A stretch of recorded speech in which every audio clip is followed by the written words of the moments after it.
Continuamos en esta mañana de día lunes 18 de mayo de 2020. Esta mañana en el espacio de la entrevista vamos a conversar con la comisionada de Operaciones y Gabinete, Carolina Recinos. ¿Cuáles son lo que tenemos de fondo, digamos, de qué venimos el fin de semana? El fin de semana se decretó un estado de emergencia por parte del órgano ejecutivo ante la situación de la pandemia y también ante el vencimiento del estado de emergencia que se decretó en el órgano legislativo. ¿Qué es lo que ha ocurrido? La Fiscalía dijo que no existían condiciones para emitir ese estado de emergencia, pero el Ejecutivo obviamente ha dado y ha fundamentado esa decisión. Esta mañana también vamos a conversar sobre el mensaje que daba el presidente de la República anoche en cadena nacional de radio y televisión, pero pongamos algunos puntos en contexto. La Fiscalía General de la República presentó una demanda de inconstitucionalidad en contra del decreto ejecutivo 18 emitido por el presidente de la República, Nayib Bukele. El Ministerio Público Fiscal solicitó a la Corte Suprema de Justicia decretar como medida cautelar la suspensión del mismo.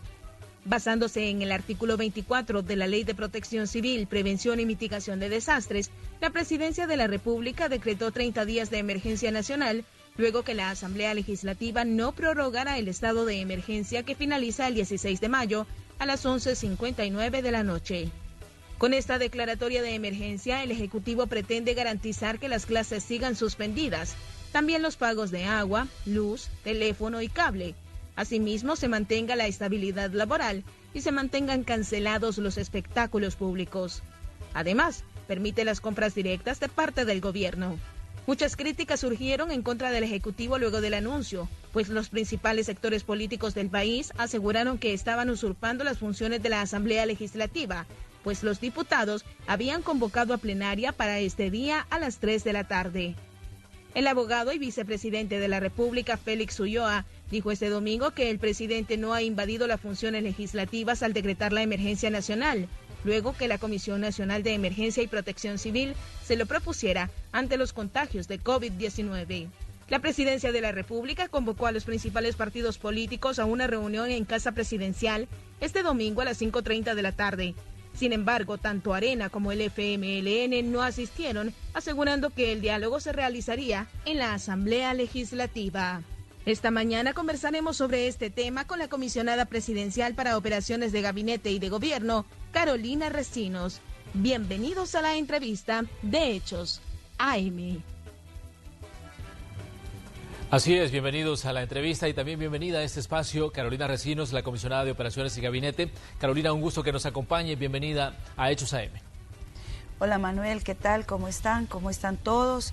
Gracias por invitarnos. Aquí estamos siempre listos a responder, a compartir con la población qué está sucediendo, qué es lo que está haciendo el gobierno del presidente Bukele y cómo estamos en este momento tan difícil, tan crítico en el mundo y en el país, combatiendo la pandemia del COVID-19.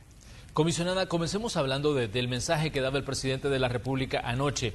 ¿Cómo debemos interpretar los ciudadanos el mensaje del presidente? ¿Esto era una rendición de cuentas? ¿Era, digamos, qué era? Yo creo que el presidente, en primer lugar, está sumamente preocupado, está sumamente entregado a salvarle la vida a todos los salvadoreños y las salvadoreñas. Cuando el 16 de enero comenzamos a trabajar y a prepararnos para que El Salvador no fuera azotado, que tuviese las capacidades de poder absorber lo que significaba una pandemia que en ese momento no estaba declarado, pero ya se veía venir que era una situación complicada. El presidente giró las instrucciones precisas para que ese sistema de salud tan frágil, tan, diría yo, sin las posibilidades de tener los instrumentos y los elementos que le permitieran defender a la población, se comenzara a modificar, se comenzara a reestructurar y a darle las condiciones debidas. Nos dio las instrucciones también que se trabajara en todas las áreas posibles, sociales, que pudiésemos prever, digamos, los impactos económicos, cosas que nadie puede tener con exactitud hasta dónde puedan llegar, porque esto todavía no ha terminado y además esto tiene que ver con qué tanto pues nos dañe ya y ya lo estamos viendo.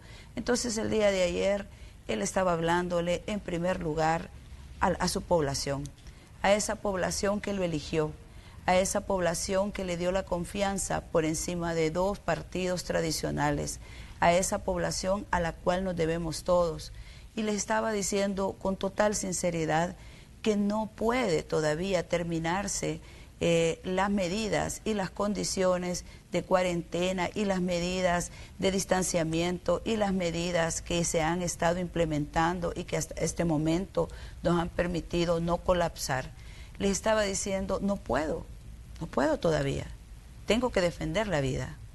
He estado trabajando intensamente en salud, he estado trabajando intensamente en mitigar el hambre, he estado trabajando intensamente en que este país no tenga la cantidad de muertos que han tenido otras naciones. Y aquí estoy trabajando, y aquí estoy pidiendo diálogo, y aquí estoy con las manos abiertas, porque tengo que defender a este pueblo para que todos los poderes del Estado nos pongamos de acuerdo y que podamos trabajar en sintonía para que el país salga adelante. Comisionada, quizás uno de los sinsabores que dejaba, digamos, la situación anoche y que era, pues, se manifestaba en diferentes ámbitos de la vida nacional y lo manifestaban diferentes actores que estaban, pues, siguiendo la transmisión y a la vez interactuando a través de las redes sociales, era de que esperaban quizás una fecha de apertura de la economía, que esperaban quizás nuevas medidas que se iban a tomar para esa apertura gradual de la economía, pero el presidente decía, justo al principio de su mensaje decía, no es momento todavía de abrir la economía, pero quizás era importante que se dijera cuál era el panorama, cuál es la hoja de ruta que se va a seguir. Es que el presidente no puede precisar una fecha, y la hoja de ruta de apertura de la economía se ha presentado junto con un informe, con el informe de actuaciones dentro de la Asamblea Legislativa. Es ahí donde no se ha discutido. Nosotros hemos discutido con todos los sectores, hemos discutido en primer lugar con salud, porque es quien tiene la responsabilidad de visualizar si es tiempo, si estamos en condiciones, si podemos hablar de abrir la economía antes de haber dejado de lado que la gente no se muera. Entonces el presidente no puede dar una fecha, sin embargo sí tenemos protocolos, sí tenemos una perspectiva de futuro, porque los primeros que queremos abrir somos los del gobierno. El gobierno no está interesado en tener confinada a la gente, ni tener una cuarentena interminable. Entonces el presidente no puede decir vamos a abrir en tal fecha, porque eso depende del nivel de contagios, eso depende del control que podamos tener del coronavirus. Imagínense, ya ayer el mismo determinaba que tenemos 1.413 casos, 909 casos activos, 30 fallecidos, o sea, no estamos hablando de uno. Cada una de las personas que han fallecido es un dolor inmenso y debe de ser una alerta para todos en el país, porque este virus no entiende de que si estás en una buena casa o estás en una mala casa, si te gusta el gobierno o no te gusta el gobierno. O sea, se está trabajando de verdad por recuperar, pero mientras no haya una estabilidad, no haya la curva no se haya aplanado como lo determinan los epidemiólogos que debe de ser para entonces hablar de abrir. Entonces el presidente no puede decir en tal fecha vamos a abrir. Lo que sí él puede decir es tenemos que seguir implementando medidas para abrir lo más pronto posible, y eso es lo que se ha estado discutiendo en la Asamblea Legislativa con los sectores económicos y con todos los que están genuinamente interesados en que el país salga adelante. Comisionada, cuando se decretaba el estado de emergencia por 30 días más, pues muchas personas pensaban vamos a seguir en la cuarentena durante 30 días más, pero me gustaría que usted, como parte del Ejecutivo, como parte de la coordinación del Gabinete de Gobierno y que está, digamos, también en primera línea, manejando información sobre todos los planes del gobierno ante la emergencia, ¿cómo se debe interpretar el hecho de que se decreta desde el Ejecutivo pues 30 días más de estado de emergencia? Todos los gobiernos, y veíamos ayer otros países en Latinoamérica, en Europa, en el mundo, todos los países aplican la medida de los 30 días. ¿Por qué? Porque la fase, el periodo de contagio, si yo me contagio ahora porque no estoy haciendo debidamente la cuarentena, lleva casi a 30 días. Y porque no se puede entonces seccionar y a la mitad de un ciclo de contagio decir, entonces ahorita podemos salir, porque lo que va a suceder es que va a haber una cantidad de enfermos, una cantidad de personas contagiadas que el sistema no los va a poder absorber. Cuando estamos hablando de 30 días, estamos hablando de todo un ciclo de incubación y de propagación más que se debe de contener para que el país tenga las condiciones de abrir. Nuestro presidente ayer lo decía, nosotros hemos visto otros países que se han apresurado a abrir, que han cedido a las presiones de grupos y de intereses muy particulares, y con esto no quiero decir que no existe una necesidad dentro de la población de salir a trabajar. Con esto no quiero decir que no se está consciente de los impactos que en pequeño, que en mediano y a gran escala está ocasionando el coronavirus. Pero el coronavirus no entiende de eso. Es una enfermedad tan volátil, es una enfermedad tan difícil, tan inexplicable en muchos de los casos, que el sentido principal de las medidas del presidente van a seguir siendo salvar la vida. Por eso es que él ha presentado en la Asamblea los paquetes económicos, por eso es que tomamos medidas inmediatamente de poder mitigar la condición económica de la inmensa mayoría de la población, suprimiendo los pagos de agua, luz, teléfono, cable, el tema de los créditos hipotecarios. Además se han entregado los $300 como transferencia. El día de ayer iniciamos el gran proyecto de entrega de paquetes alimenticios, pero adicionalmente a eso, en la Asamblea Legislativa, los legisladores tienen en sus manos los proyectos y medidas económicas que una vez se pueda abrir la economía, todos podamos impulsar, porque debemos de recuperar el país y debemos de derrumbarlo al crecimiento económico. Pero en este momento, ¿cómo podemos estar hablando de eso si estamos viendo que está incrementándose la cantidad de muertes, y la cantidad de muertes está relacionado a la cantidad de contagios que hay? Y ahorita en la metropolitana es donde más casos hay. O sea, ¿por qué estar discutiendo entre poderes cuando lo que el Ejecutivo está haciendo es salvar la vida? Entonces, en contraposición, podría ser entonces que la Asamblea Legislativa esté pensando en la economía y deje muy en segundo plano la necesidad de salvaguardarle la vida a las personas. Pero ¿qué tan alto es el riesgo, qué tan alto es el riesgo, comisionada, del colapso o de qué tan, digamos, cerca podríamos estar de un colapso del sistema de salud? Porque escuchábamos el fin de semana las declaraciones del doctor Francisco Alaví, que es el ministro de Salud, y él hablaba de eso, de que cada vez estamos más cerca de un posible colapso del sistema de salud. ¿Qué le podemos decir al ciudadano en este día lunes sobre esta situación? Lo voy a poner así sencillo, mire. Yo creo que los señores que están discutiendo y que están viendo la economía por encima de la vida nunca han visitado un hospital público. Quizás nunca han tenido que pasar consulta en el Rosales, nunca han tenido que pasar consulta aquí en Sacamil, por condiciones diferentes de vida, por su poder adquisitivo, por cómo se mueven. La gente que conoce estos hospitales sabe que la condición de nuestros hospitales no es la mejor, a pesar que en medio de la pandemia este gobierno los está reparando, a pesar que en medio de la pandemia este gobierno está generando áreas específicas para la atención del COVID en todos los hospitales. Inicialmente, si ustedes se dan cuenta, estaba el Saldaña. Y entonces y decían, no, en el Saldaña las paredes no están pintadas y este cuarto está no sé cómo. Se ha arreglado el Saldaña. Luego el Saldaña ya no dio abasto.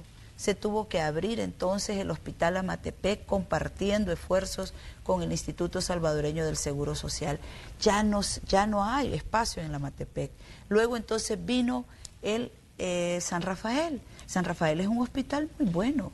El San Rafael además ha dado grandes pasos y grandes resultados, igual que los otros, pero ahí es donde ha estado concentrado, digamos, la lucha contra el COVID. Y el San Rafael no va teniendo capacidad de poder absorber. Luego estamos con el Instituto Salvadoreño del Seguro Social allá en San Miguel. También tenemos casos de COVID. Hemos abierto otros hospitales temporales como el de Jiquilisco, el de Tecoluca. Ya tenemos casos ahí, porque además de eso nosotros no solo tenemos los casos confirmados, sino los nexos, sino los contactos, la gente que está altamente sospechosa. Entonces, ¿qué capacidad vamos a tener nosotros? ¿Cuántas camas libres tenemos entre todo el sistema de salud? cuánta capacidad de atención tenemos si nosotros debemos de seguir atendiendo las otras enfermedades, los otros padecimientos, las otras circunstancias por las que nuestra población acude a los centros hospitalarios. Entonces, si nos contagiamos todos de una sola vez porque de repente salimos, hoy que venía yo para la entrevista tuve alrededor de 5 minutos de retraso porque había muchísimo tráfico ya. ¿Y eso qué quiere decir? Que hay personas que están privilegiando por encima de la vida salir inmediatamente en ese espacio que le da la Asamblea Legislativa de no estar en sintonía con el Ejecutivo y poderle prever las herramientas adecuadas para poder seguir combatiendo el coronavirus. Entonces, si los hospitales no tienen grandes espacios, si no tenemos gran capacidad de camas, si no tenemos además todas las UCI y todas las capacidades, ¿en dónde nos vamos a atender? Va a suceder como en Ecuador, va a suceder como en los cuadros que hemos visto en México, donde los muertos son pilas de muertos los que hemos visto en esos videos, y no son mentiras, no son falsas noticias, es una realidad. Nuestro sistema de salud es frágil, por lo tanto nosotros no lo podemos someter a una presión y a una situación que colapse, sino que debemos de estar en sintonía de lo que nos piden los médicos. Hemos visto cantidad de llamados de médicos, llamados espontáneos, otros porque están organizados, pero en esencia nos están diciendo, por favor ayúdennos, nosotros no vamos a poder ser capaces de atender la pandemia, ni de poderle recuperar la vida, porque ni siquiera vamos a tener cama, menos un ventilador. Muy bien, definitivamente que son dos puntos importantes los que estamos tratando esta mañana. Por un lado la emergencia sanitaria y por el otro lado también la situación económica. INCAE donaba un plan de reactivación económica hace unos días. ¿El gobierno va a retomar algún punto o contenido en ese documento que les entregaba INCAE? Precisamente ese es el informe, ese es el plan que nosotros hemos estado discutiendo, lo vemos como muy bueno. Tendríamos que llevarlo, digamos, a detalles porque ahí están establecidos, digamos, como los grupos, la cantidad de actividad, la calidad y la incidencia de la actividad que estos grupos que están ahí en 4 niveles llevan a la economía, y cuáles serían las medidas que habría que cumplir, digamos, una vez se implemente, ¿verdad? Porque estamos hablando de distanciamiento en el trabajo, de distanciamiento en el transporte, de horarios, de aplicar bastante de teletrabajo, de no tener, digamos, personas mayores de 60 años laborando permanentemente en los centros de trabajo, etcétera. El modelo integral que ha presentado el INCAE para reabrir y operar con seguridad la economía es el que nosotros hemos estado estudiando, es sustancialmente el que nuestros ministros están adoptando y le están poniendo detalle, porque hay una comisión gubernamental donde está la ministra de Vivienda, donde está la ministra de Turismo, la ministra de Cultura, el presidente de CONAMIPE, los bancos, la ministra de Economía, y se ha estado trabajando y estudiando este modelo para tener una aplicación correcta de los pasos que hay que seguir, progresivos, con protocolos, con método, y poder llegar entonces a activar la industria, a activar realmente el comercio y todo en su debido momento. O sea, el gobierno no está pensando que no debemos de tener un plan. De hecho, les confirmo, el plan del INCAE es el que nosotros realmente hemos asumido como un modelo apropiado, sumándole otros aportes que han hecho muchísimos sectores que están cerca del gobierno, no porque sean parte del gobierno, sino porque están conscientes que en este momento lo principal es defender la vida, pero que va a llegar un momento donde nosotros tenemos que abrir porque los impactos económicos que tenemos son fuertes, y entre todos también, así como entre todos tenemos que defender la pandemia, así como lo decía ayer Monseñor Alas, donde decía, en este momento tienen que trabajar unidos todos los poderes del Estado y también trabajar unidos para salvaguardar la vida, unidos tenemos que trabajar luego para recuperar la economía. Muy bien, hay una serie de reacciones a raíz de la conferencia que daba la Comisión de Protección Civil del Gobierno, donde hablaban del estado de emergencia.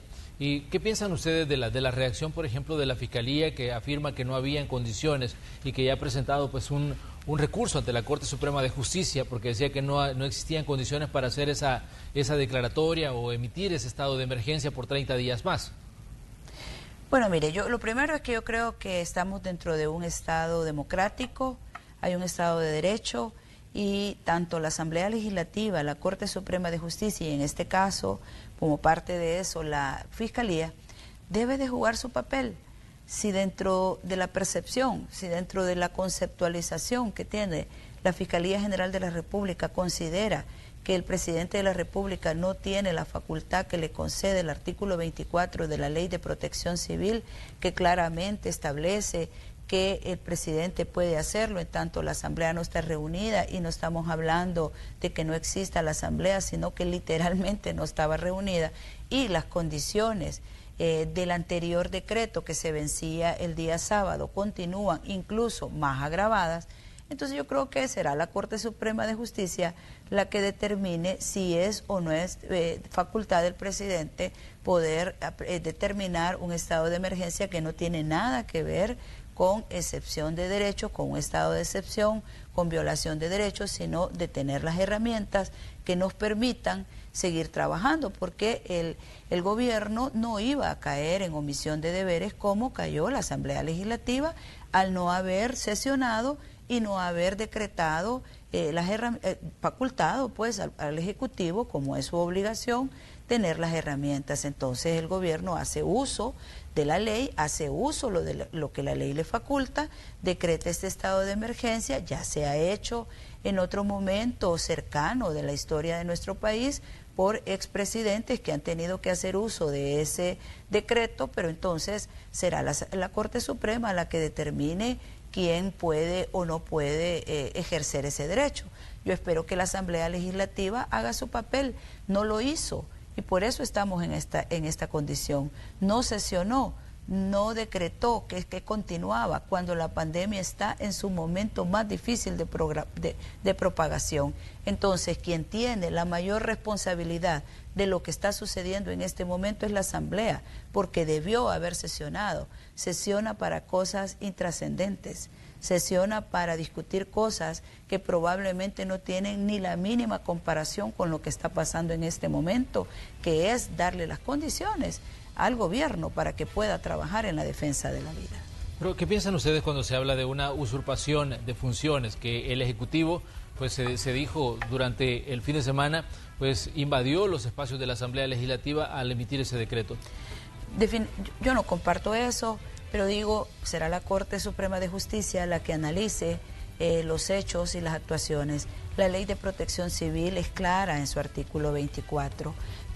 Por supuesto que he escuchado muchísimas opiniones adversas y bueno, las respeto, pero las vengo escuchando desde que el presidente asumió el cargo en junio del año pasado. Las vengo escuchando desde cualquier posición, no solo en esto. Inmediatamente el presidente ha emitido cualquier medida, ya sea de la pandemia, antes era el presupuesto, después era el tema del agua, lo que sea. Cualquier tema que el presidente haya tomado, esas mismas voces que ahora le restan la capacidad y la facultad al gobierno de poder emitir condiciones, en este caso una ley, un decreto de emergencia, también las he escuchado adversas, así que no son nuevas, su actitud de bloqueo no es nueva, su actitud de adversidad no es nueva, o sea, el tema es dejar sin herramientas al gobierno en cualquier momento del ejercicio de su función. Entonces, esperemos que la Corte Suprema de Justicia emita su resolución al respecto. Comisionada, ¿qué piensa usted cuando se dice que el gobierno no quiere renunciar a la herramienta de compra directa y es por eso que se emitió ese estado de emergencia el fin de semana?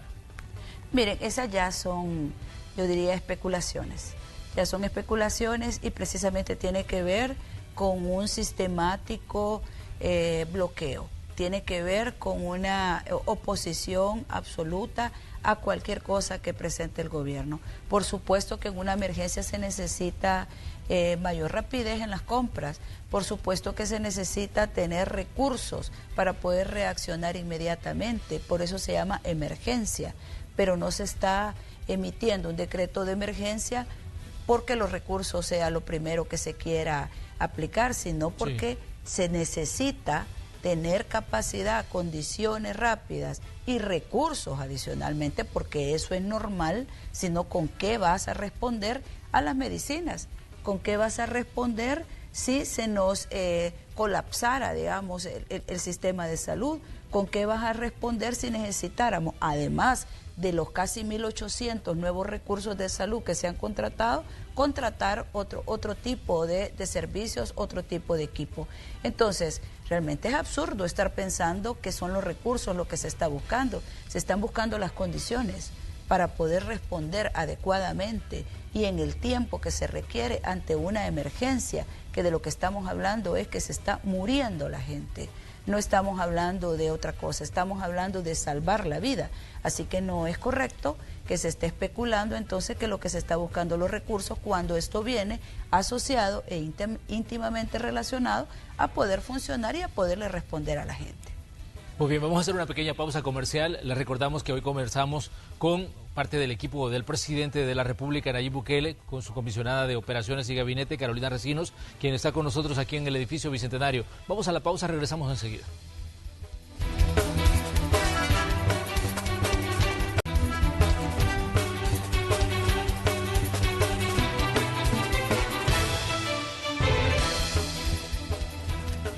Esta mañana en el espacio de la entrevista de Hechos AM conversamos con la comisionada de Operaciones y Gabinete del presidente de la República, Nayib Bukele. Conversamos sobre el mensaje que daba él ayer a la nación en cadena de radio y televisión y sobre diferentes aspectos que están sobre la mesa a partir del fin de semana, cuando el Ejecutivo decretó una prolongación del estado de emergencia por 30 días. Comisionada, me gustaría que habláramos un poco de las posibilidades de diálogo con los partidos políticos. Sabemos que en las últimas horas ha habido algún tipo de acercamiento con algunas de las fracciones legislativas, pero me gustaría que usted me explicara si ha tenido estos acercamientos y cuáles son los términos en los que se estaría, digamos, dando este tipo de diálogos, este tipo de conversaciones con personeros de las diferentes fracciones legislativas.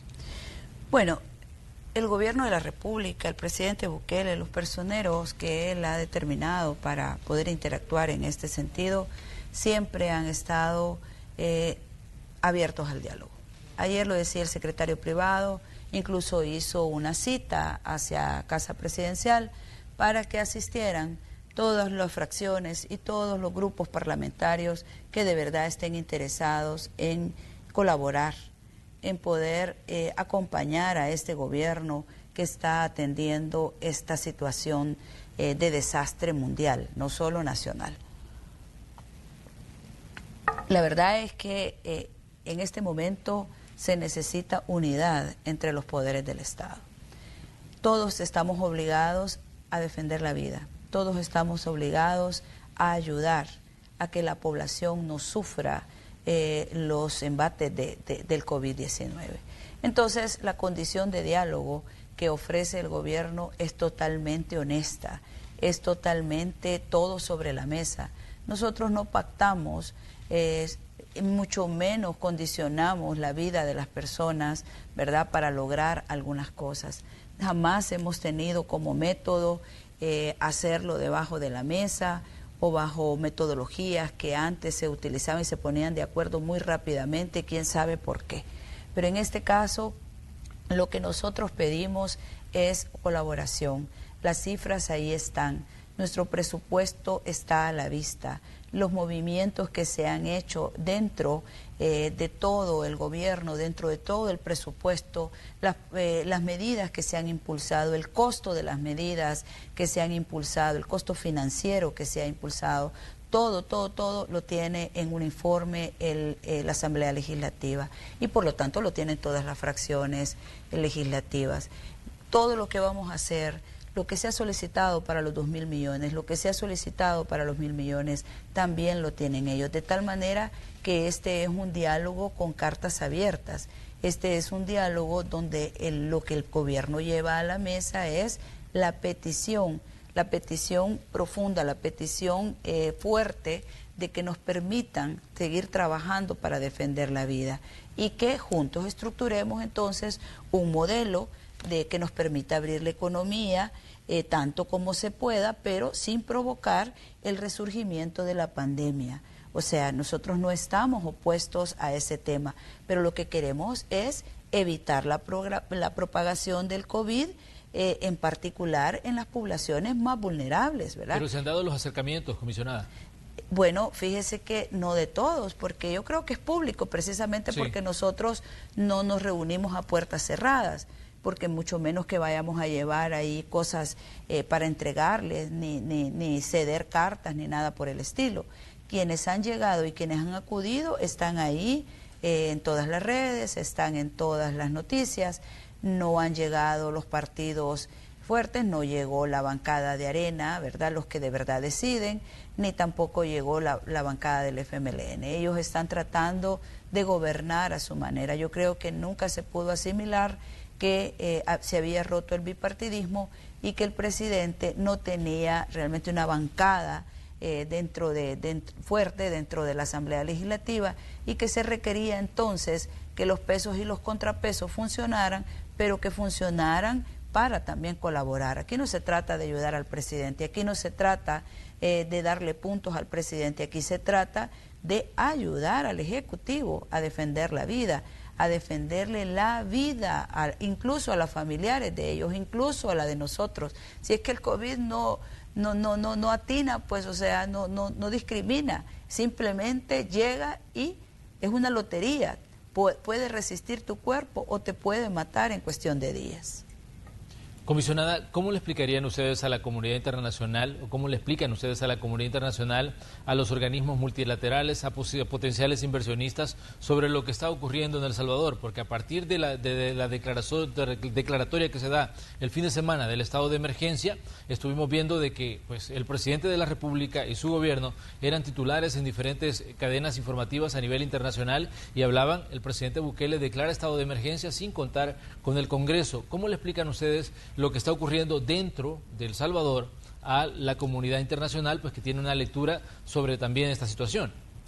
Bueno, es una lástima que nosotros nos distingamos porque no colaboramos entre sí. Es una lástima que el país se distinga y que las cadenas internacionales pongan titulares en cuanto que el presidente tenga que tomar medidas para defenderle la vida a la población sin contar con la colaboración del Ejecutivo, del Legislativo. Entonces, yo creo que ese más es un llamado a la Asamblea Legislativa y no al Gobierno de la República. El Gobierno de la República está haciendo uso de lo que tiene a la mano, está haciendo uso de la ley, está fundamentado en la Ley de Protección Civil. ¿Por qué? Porque no ha tenido la colaboración, porque la Asamblea no se pudo reunir y no jugó el papel y omitió sus deberes, pues si es que la pandemia no se ha finalizado.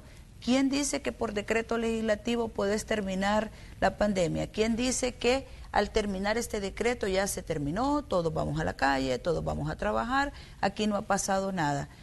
Con que no lo han podido curar los médicos, menos lo va a poder curar un decreto legislativo al COVID-19. Entonces, si nos queremos distinguir por algo, que sea porque entre todos defendamos la vida. Esta no es una responsabilidad del presidente. Si el presidente no hubiese tomado medidas, entonces ahora la discusión fuera otra.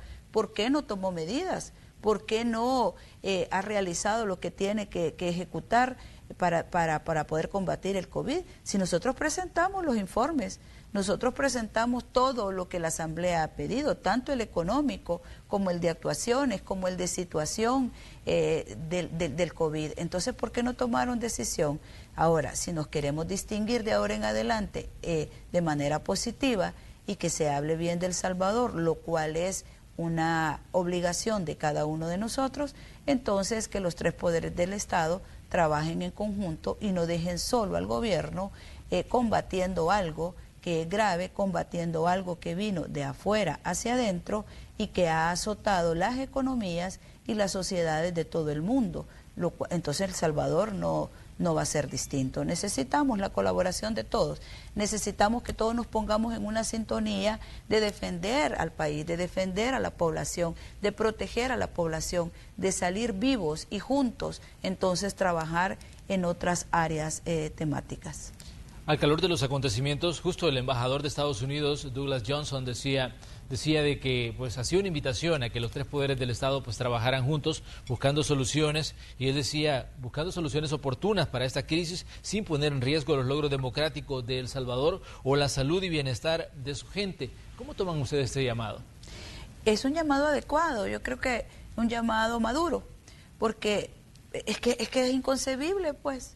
O sea, nosotros tenemos que estar combatiendo al coronavirus y también discutiendo con los otros si les gusta esto o no les gusta lo otro. Si es que el momento histórico que estamos viviendo le tocó llevar ese timón del Ejecutivo al presidente Bukele. Entonces lo menos que pueden hacer los otros poderes del Estado es colaborar. O sea, si no ha terminado ni siquiera de llegar, ni siquiera se había publicado, fíjense, ni siquiera se había publicado el decreto de emergencia basado en el artículo 24 y ya se estaba diciendo que era un estado de excepción. Si no habían ni siquiera leído la letra de lo que estaba ahí, ya había una oposición automática. Entonces, las medidas que tienen que tomarse son oportunas, porque si no lo hacemos ahora, para el día siguiente es fatal.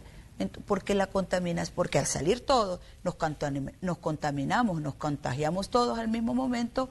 ¿Qué sistema de salud va a soportar un contagio de ese nivel? Que eso es lo que hemos venido conteniendo, porque hay gente que dice, ¿y entonces para qué sirvieron las cuarentenas anteriores? Por supuesto que han servido, porque no estamos viendo muertos en la calle, porque todavía, aunque de manera ya bastante difícil, el sistema de salud tiene la capacidad de seguir absorbiendo. ¿Qué hubiese pasado entonces si los contagios fueran muchísimos mayores de los que tenemos ahorita? Ya no estuviéramos hablando de esto, estuviésemos llorando familiares, y eso es lo que nosotros no queremos. No queremos que nadie más muera. Quisiéramos que todo el mundo pudiese haber llamado a tiempo, haberse atendido a tiempo, y que el sistema de salud tenga la capacidad de poderlo atender. Cuando se hacía el llamado pues al diálogo en Casa Presidencial, algunos partidos políticos reaccionaban. Por el lado de Arena, pues Eric Salguero, el presidente del Consejo Ejecutivo de este partido, y por el lado del FMLN, pues Karina Sosa, diputada también de este partido político. Ellos decían, y hay un punto de coincidencia en lo que ambos partidos decían, vamos a presentar nuestro propio plan integral para, digamos, la protección de la salud y también para la reactivación económica. Decían que ellos van a hacer esto a partir de este lunes en la Asamblea Legislativa. ¿Cómo toman ustedes esta situación, considerando de que se está buscando ofrecer ellos sus propias alternativas de solución al problema que se tiene en este momento? Mire, yo creo que no sé, pues, o sea, ¿qué puedo decirle yo? Porque yo quisiera decirle a la gente, ¿y ustedes creen que es normal que ustedes están tratando en su casa de llevar las cosas bien, y viene el vecino y le dice, no, fíjate que no lo debes hacer así, tenés que poner estos muebles acá, tenés que construir este patio de tu casa así? Yo creo que el país es de todos y todos tienen el derecho de participar.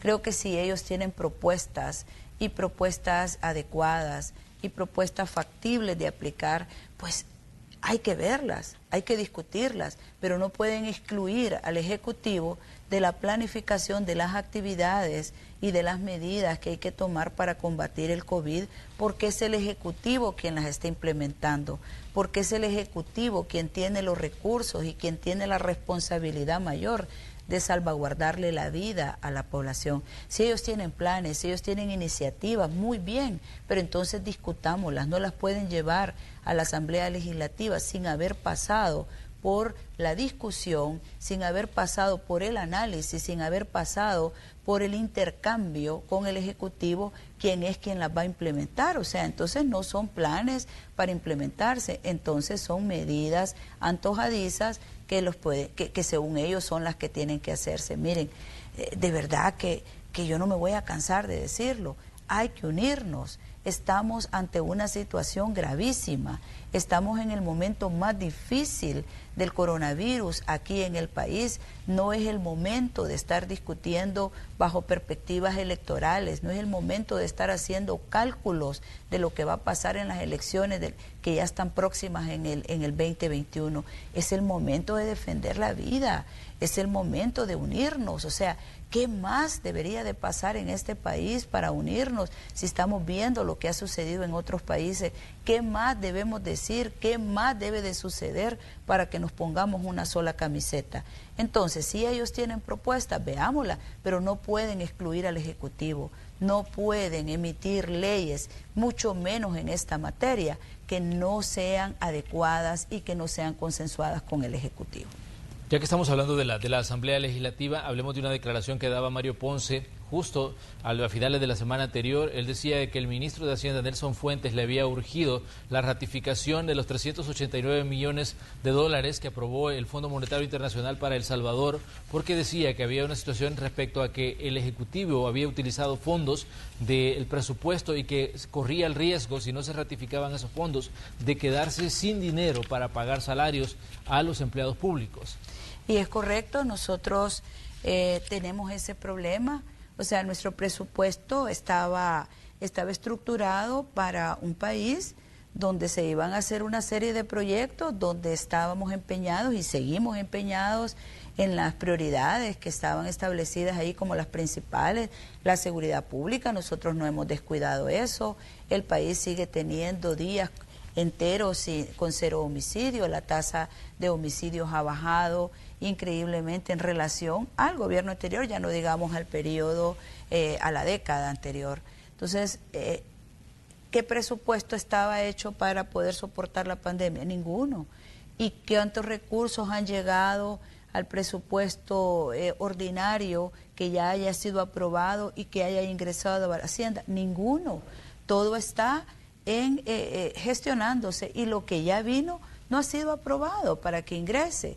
Entonces, ¿cómo nosotros no vamos a tener inmediatas necesidades o inmediatos riesgos de ni siquiera poder pagar el salario si hemos estado utilizando los recursos que nosotros tenemos? Porque no ha ingresado nada, 0 dinero ha ingresado para poder trabajar en seguridad y lo seguimos haciendo, porque si nos descuidamos entonces se incrementa la curva de asesinatos como recientemente se hizo y se tiene entonces que destinar recursos ahí. Hemos seguido entregando el bono a la fuerza pública, le hemos entregado $150 adicionales a todos los médicos, a todo el personal que está en primera línea de combate. Se ha entregado además los $300 que son la transferencia que ha llegado directamente a más de 1.500.000 familias.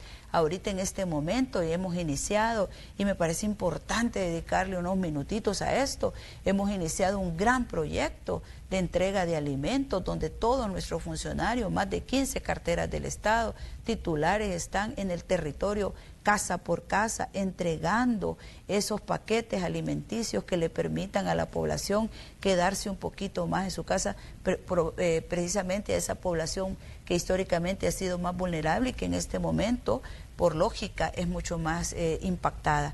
Entonces, ¿cómo es que nosotros no vamos a tener riesgos presupuestarios si además hay 380 millones menos de ingresos ahorita de lo que nosotros esperábamos? No es nada nuevo, ni debería de ser un escándalo, más debería de ser una preocupación de la Asamblea Legislativa de emitir el acuerdo correspondiente y que ese dinero que ya se gestionó, que ya lo aprobó el Fondo Monetario, que ya ellos ya saben cuál es la distribución que va a tener esos recursos, sean aprobados y que ingresen a las arcas del Estado. Así es, bueno, hay importantes elementos también dentro del manejo de toda la emergencia, comisionada. Si usted nos pudiera dar una cifra global de cuánto ha gastado el gobierno en atender la emergencia desde que comenzó la primera cuarentena a lo que vamos hoy del mes de mayo. Mire, no tengo la cifra exacta, pero se ha presentado, se va a presentar y se ha presentado ya el primer informe ante la Asamblea Legislativa. Son alrededor de 500 millones, más de 500 millones los que se han invertido, porque ahí están incorporados los millones que se invirtieron para entregar los $300 a las familias. O sea, solo esa cantidad de dinero son casi 400 millones para las transferencias, luego está lo que se ha invertido en insumos, lo que se ha invertido en la reparación de hospitales, lo que se ha invertido en el tema de los centros de cuarentena, en el tema de los hoteles que se han contratado, el medicamento, la alimentación que se ha entregado diariamente en los centros de cuarentena. Son más de 500.000 platos de alimentación, incluyendo dietas especiales, todo lo que se ha comprado. Entonces son más de 500, casi 560 o 580 millones en lo que va del periodo. Entonces el gobierno ha hecho su parte. La población que ha pagado sus tributos, esa población que puntualmente ha entregado su declaración de renta, es la que nos ha colaborado y por la cual estamos hasta ahorita, en este momento, en la capacidad de poder atender la emergencia. Pedimos en este caso a la Asamblea Legislativa que además de emitir lo que le corresponde, en este caso parte de lo que le compete es aprobar la distribución de los 389 millones, aprobar la negociación que ya se ha hecho con el crédito del BID, que son 250 millones, más los 50 millones del BESIE, que son directamente para salud. Estos son recursos ejecutados de forma transparente.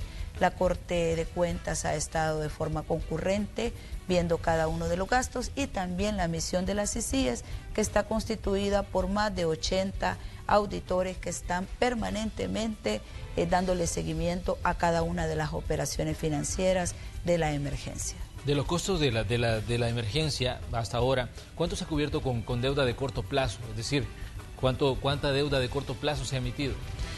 No, es que no es para la emergencia. El gobierno, el presupuesto se maneja con deuda de largo plazo y normalmente se van emitiendo letes. O sea, no te puedo decir cuánto de corto, porque ahí está todo el movimiento que normalmente se hace en el presupuesto. Yo diría, hemos invertido lo necesario, hemos invertido y hemos actuado de manera responsable en el manejo de las finanzas. Se le ha entregado a la población lo que era necesario, lo que el presidente determinó para que la población quedara resguardada en su vivienda. Los informes financieros los tiene la Asamblea Legislativa. Nosotros somos transparentes, nosotros hemos detallado hasta el último de los elementos que van dentro de esas compras. Así que nosotros pedimos a la Asamblea que nos ayude, que le ayude a la población, que nos permita tener esos recursos, porque sin recursos tampoco podemos seguir nosotros combatiendo el coronavirus.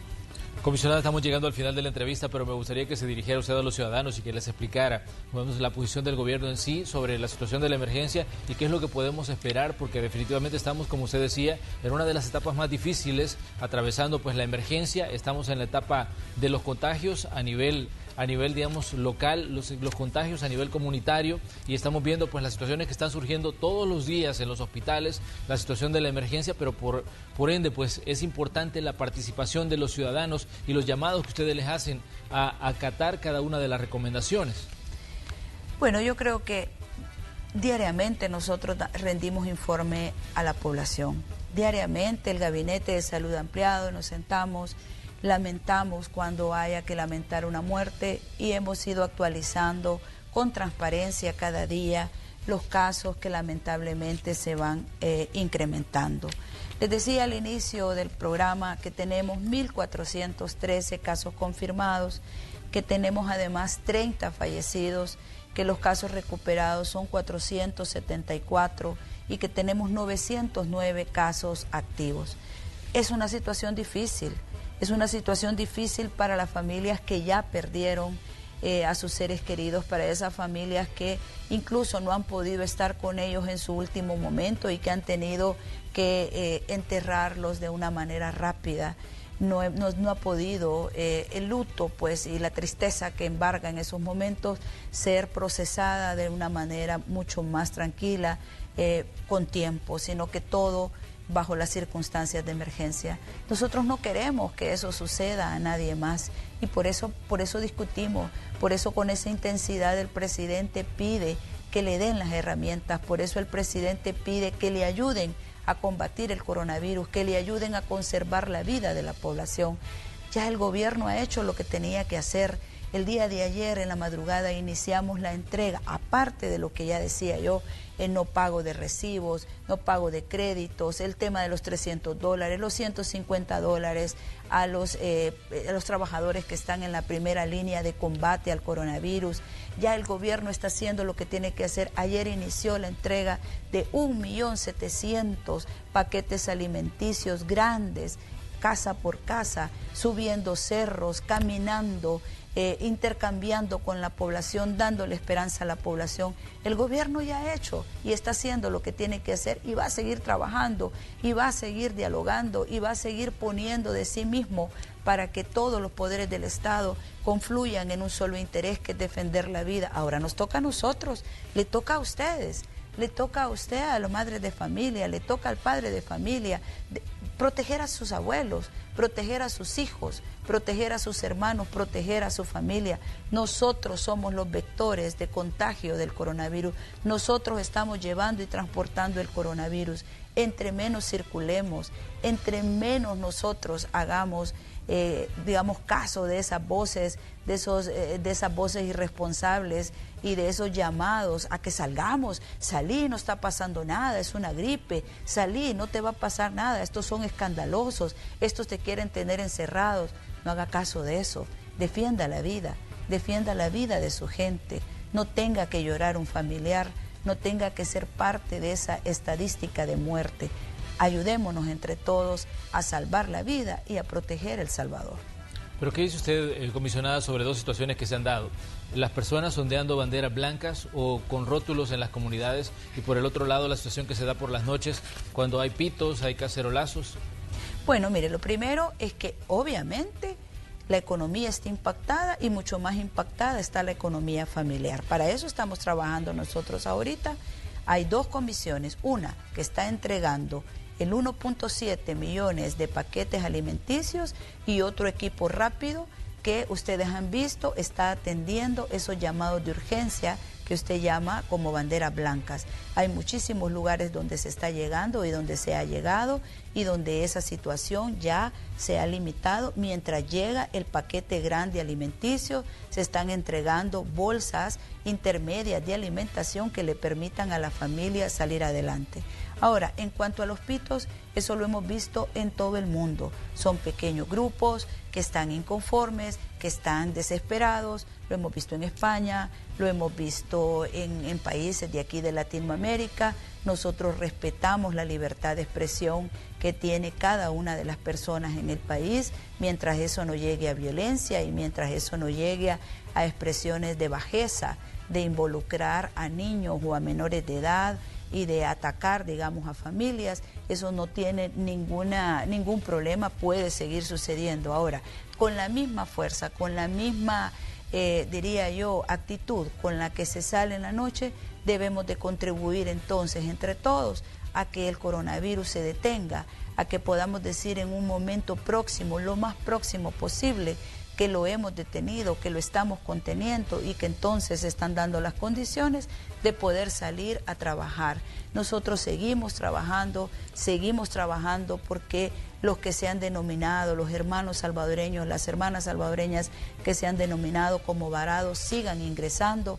Esta semana que ha terminado, que ha concluido, han ingresado casi 140 personas más. Es una alegría para las familias. Nosotros lo vamos haciendo en un proceso de acuerdo a nuestras condiciones y que nuestras capacidades tengan la posibilidad de absorber. Así que este país es democrático, pero también este país debe de tener una población responsable, debe de tener una población, digamos, sintonizada con el sentir de proteger la familia y protegernos entre todos.